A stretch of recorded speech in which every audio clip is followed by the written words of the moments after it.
Vote চাই আমরা যেটা সেটাতে মাথা তুলে বেঁচে থাকবো, সেই সমাজ ব্যবস্থা নিয়ে আসবো। বাংলার মানুষ যদি 2026 লোক বিধানসভা নির্বাচনে আমাদেরকে সুযোগ দেয়, তবে আপনাদের উপস্থিতি প্রমাণ করে দিচ্ছে যে বাংলা গলিতে গলিতে ইন্ডিয়ান সেকুলার ফ্রন্টের যে জয় জয়কার হবে সেটা আপনাদের উপস্থিতি আজকে কিন্তু প্রমাণ করে দিচ্ছে। আপনারা মাঠে যারা আছেন, আপনারা হয়তো বাইরে যেতে পারছেন না। আমি তো একটার পরে এখানে এসেছি, আমি বাইরের অবস্থাটা একটু ঘুরে ঘুরে দেখছিলাম। আপনারা এখানে যেরকম মানুষ আছে এর কয়েক গুণ বেশি মানুষ বাইরে শুধু ঘুরতে জায়গা পাচ্ছে না বলে।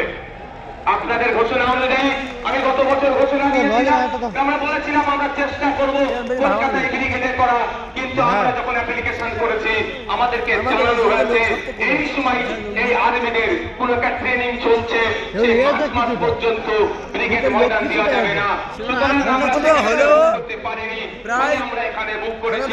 তবে আপনারা সাথ দিলে শুধু বাংলা থেকে নয়, রাজ্যের বিভিন্ন প্রান্ত থেকে 2026 বিধানসভায় ডবল ডিজিটের বিধায়ক ইন্ডিয়ান সেকুলার ফ্রন্ট পাচ্ছে।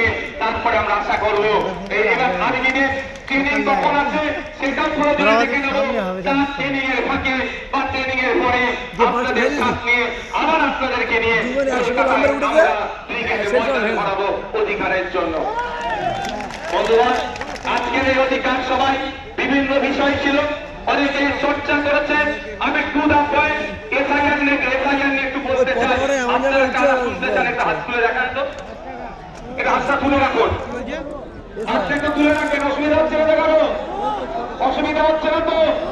ইভিএম মেশিনের সামনে গিয়ে কানচিহ্নটা দেখবো, আর যেখানে কানচিহ্ন থাকবে না আমাদের নেতৃত্বরা যেটা বলবে সেখানে আমরা বড় অন্যগুলো গুদামে হাত দেওয়ার দরকার নাই। আমি এসআইআর নিয়ে কুটি কয়েক কথা বলবো, বলে বক্তব্য শেষ করে দেবো। আমি কথা দিয়েছিলাম শীতকালের বেলা সকাল সকাল আসুন, সকাল সকাল ছেড়ে দেবো, কথা দিয়েছিলাম তো। আমি আপনাদের এসআইআর নিয়ে বলছি, এই একটা মাথায় ঢুকিয়ে নিন।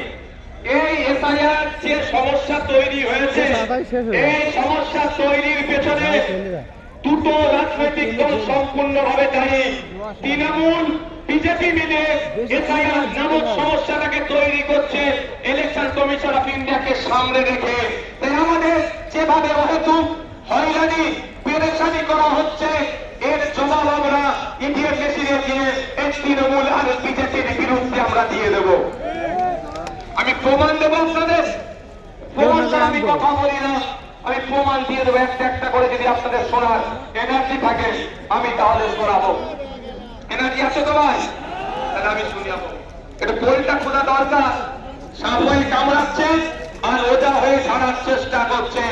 সাপকেও ধরতে হবে আর কামড়ানোর আসার আগে তাকে ধরে নিতে হবে।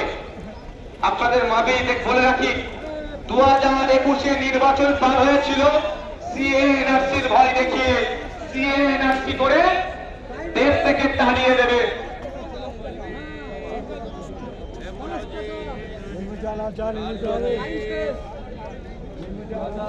সংগ্রামী যৌথ মঞ্চে যে মঞ্চ আছে তার উপরে ছেলেরা উঠে গেছে, উঠাবে যাও ভাই। এর উপরে যারা উঠেছে ভাই যারা একদম একদম নেমে যাও, এটা অনৈতিক কাজ। নেমে পড়ো চাল থেকে। শোনেন ভাই, এদিকে দেখান। 2021 সালে নির্বাচন কি দেখিয়ে পার হয়েছিল? বিজেপি বলেছিল এসআইআর করে তাড়িয়ে দেবো, এই বিজেপি বলেছে